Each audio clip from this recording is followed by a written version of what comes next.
இன்றே டவுன்லோட் செய்து உங்கள் ஃபேவரட் ஷோக்களை என்ஜாய் பண்ணுங்க. முன்னோர்கள் பூஜை செய்யணும்னா அதுக்காக அதிகாலையில சூரியன் உதிக்கிறதுக்கு முன்னாடி எழுந்திருச்சு பச்சை தண்ணியில குளிச்சு முடிச்சு பூஜையில உட்காரணும். பூஜையில எங்க முன்னோர்கள் பயன்படுத்தின வாள், பரிவட்டம், பாதரட்சை, கைத்தடி இந்த மாதிரி பொருளை எல்லாம் வச்சு கும்பிடணும். அது மட்டும் இல்ல, பூஜையில முக்கியமா வாள் இல்லனா கைத்தடிக்கு ஸ்படிக மாலையை போட்டு அதை எங்க முன்னோர்களா பாவிக்கணும். அப்புறம் அவங்களுக்கு பிடித்தமான கந்தசஷ்டி கவசம், காயத்ரி மந்திரம், விஷ்ணு சஹஸ்ரநாமம் சொல்லணும்.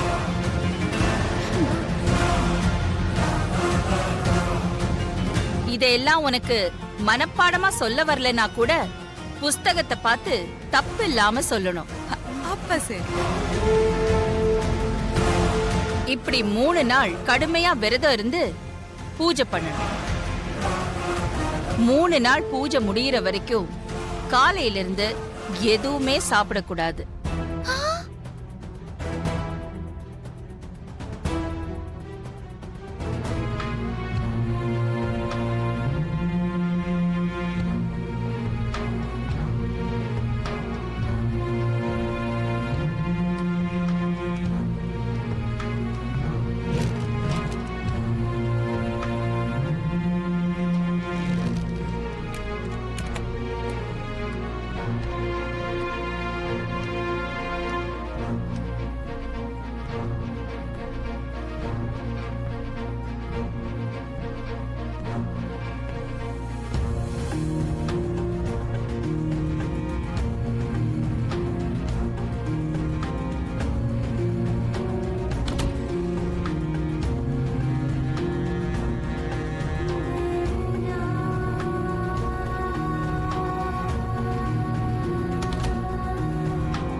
ஏதோ முக்கியமான விஷயம் சொல்லணும்னு சொன்னீங்களே, என்ன விஷயம் மாமா? சொல்லுங்க.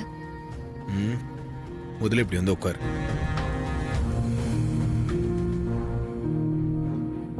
நீங்க கூப்பிட்டீங்களேன்னு சமையல் கட்டுல செஞ்சுட்டு இருந்த வேலையெல்லாம் அப்படியே போட்டுட்டு வந்துட்டேன் மாமா.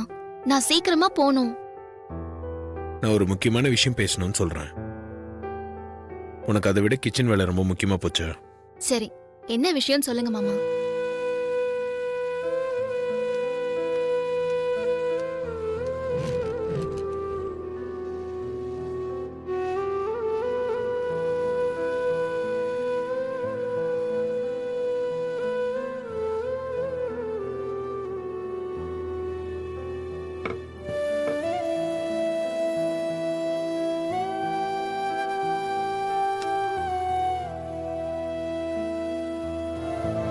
அப்பாவுக்கு தெரிஞ்சா பெரிய பிரச்சனை ஆயிடும்.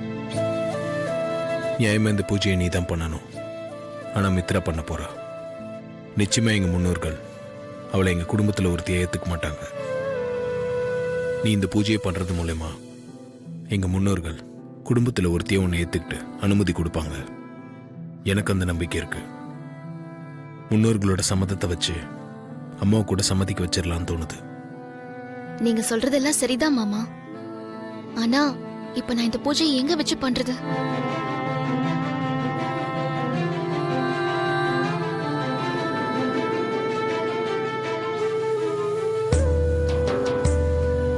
நீ பேசாம இந்த பூஜையை ஏன் ரூம்லயே வச்சு பண்ணிடு. அது எப்படி முடியும் மாமா? யாராவது பார்த்துட்டா? டான்ஸ் காம்படிஷன் அப்போ நீ இந்த ரூம்ல தானே இருந்த. அப்போ உன்னை யாராவது கண்டுபிடிச்சாங்களா? நீ ரூம்ல இருந்ததே யாருக்கும் தெரியாது. அதே மாதிரி இந்த பூஜையை 3 நாள் என் ரூம்லயே வச்சு பண்ணு. யாருக்கும் தெரியாம பாத்துக்கலாம். யோசிக்காத. இதை தவிர வேற ஆப்ஷனே இல்ல. இங்க நீ பூஜை பண்றது யாருக்கும் தெரியாம பாத்துக்க வேண்டியது என்னோட பொறுப்பு.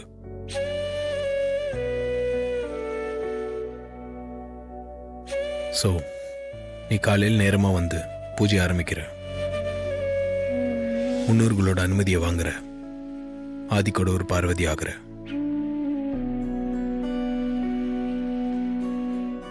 ம் சரிங்க மாமா, நான் காலையில வந்து பூஜையை ஆரம்பிக்கிறேன். குட். சரி, அப்ப நான் கிளம்புறேன். சரி, காலையில மறந்துடாத, சீக்கிரமா வந்துரு. ம் சரி மாமா.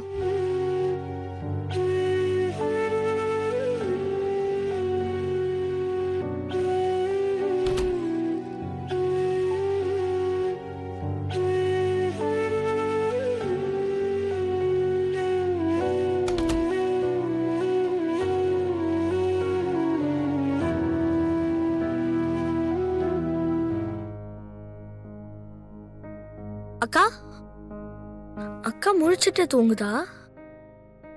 ஆனா பார்த்தா தூங்குற மாதிரி தெரியலையே. அக்கா, என்னடா கணேசா, ஹோம்ஒர்க் எல்லாம் முடிச்சிட்டியா? ம் நான் ஹோம்ஒர்க்லாம் முடிச்சிட்டேன். உனக்கு என்ன ஆச்சுக்கா? நீ மட்டும்தான் அங்க இருக்க. உங்க கவனம்லாம் வேற எங்கேயோ இருக்க மாதிரி இருக்கு.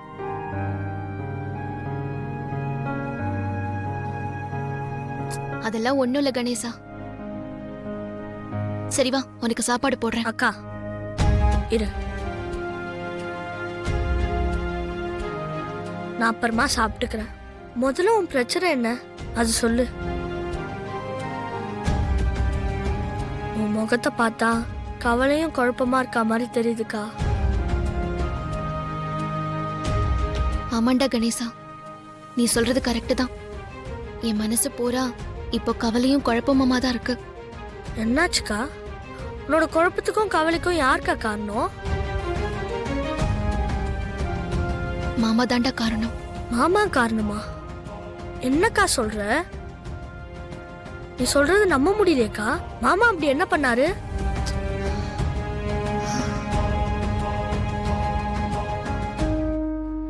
ஆதிக்கடவுர் குடும்பத்துக்கு மருமகளா வர்றவங்க பேரு மாத்திக்கிற சடங்குக்கு முன்னாடி ஆதிக்கடவுர் முன்னோர்களுக்கு 3 நாள் பூஜை செய்யணும். மித்ராவ நாளைக்கு அந்த பூஜை செய்ய ஆரம்பிக்க அகிலா அம்மா உத்தரவு போட்டிருக்காங்க. அதனால மாமாவும் நாளைக்கு என்ன அந்த பூஜையை ஆரம்பிக்க சொல்லிருக்காரு. ரொம்ப நல்ல விஷயம் தானக்கா. அந்த பூஜை மாமா பண்ண சொல்லிருக்காரு. இதுல உனக்கு என்னக்கா கவலை?